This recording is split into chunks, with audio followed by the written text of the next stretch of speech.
il semble que le monde du cinéma en a fini de se taire. En décembre 2023, France 2 diffusait un numéro exclusif de complément d'enquête, mettant en lumière les paroles inappropriées de Gérard Depardieu et replaçant ainsi l'acteur, mis en examen pour viol, sous les projecteurs. Le 28 décembre, Arte diffusait le documentaire de Judith Godrèche, Icon of French Cinema, dans lequel elle relate ses débuts dans l'industrie cinématographique en tant qu'adolescente, sous l'emprise d'un réalisateur de 25 ans son aîné. Quelques jours plus tard, sur France Inter, l'actrice accusait les cinéastes Benoît Jacquot et Jacques Doyon de l'avoir agressée sexuellement alors qu'elle était mineure. Puis, le 23 février dernier, lors de la cérémonie des Césars, l'Académie lui a donné l'occasion de prendre la parole pour défendre les femmes victimes de violences, un discours poignant qui a été récompensé par une standing ovation.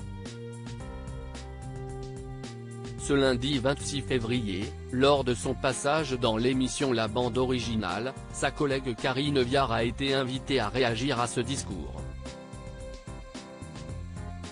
Elle a déclaré, « Si est un sujet qui est assez complexe, j'ai trouvé Norma, X, des comportements qu'aujourd'hui je trouve parfaitement anormaux.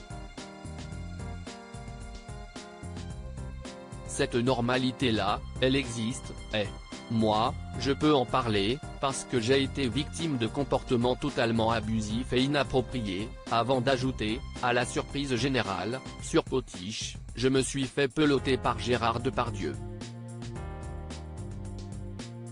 À qui j'ai dit, oh, mais ça ne va pas. Et qui a arrêté immédiatement. Bien que la comédienne dénonce aujourd'hui ces comportements, elle réfute l'idée selon laquelle le monde du cinéma serait complice de ce silence.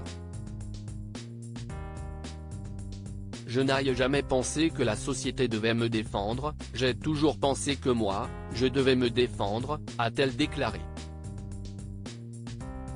Il est nécessaire que la honte change de camp en se remémorant ses débuts dans le cinéma, Karine Viard a révélé qu'elle avait parfois, souvent, accepté l'inacceptable.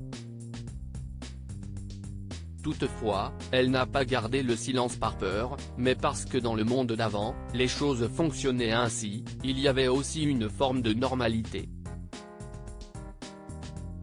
Je ne veux pas excuser ces hommes, mais il faut quand même poser ce contexte de l'époque qui rend tolérable un nombre de trucs qui ne le sont pas du tout, a-t-elle souligné, énumérant ensuite toutes les choses qu'elle trouvait normales à l'époque, comme le fait d'être moins payé qu'un homme, le sexisme, ou encore d'être rabaissée par un homme simplement parce qu'elle était une femme.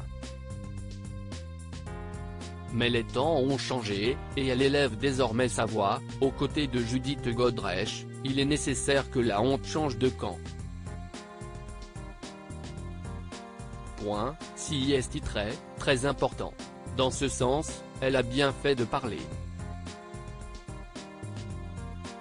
Article écrit en collaboration avec 6 médias. Crédit photo, Dominique Jacovide.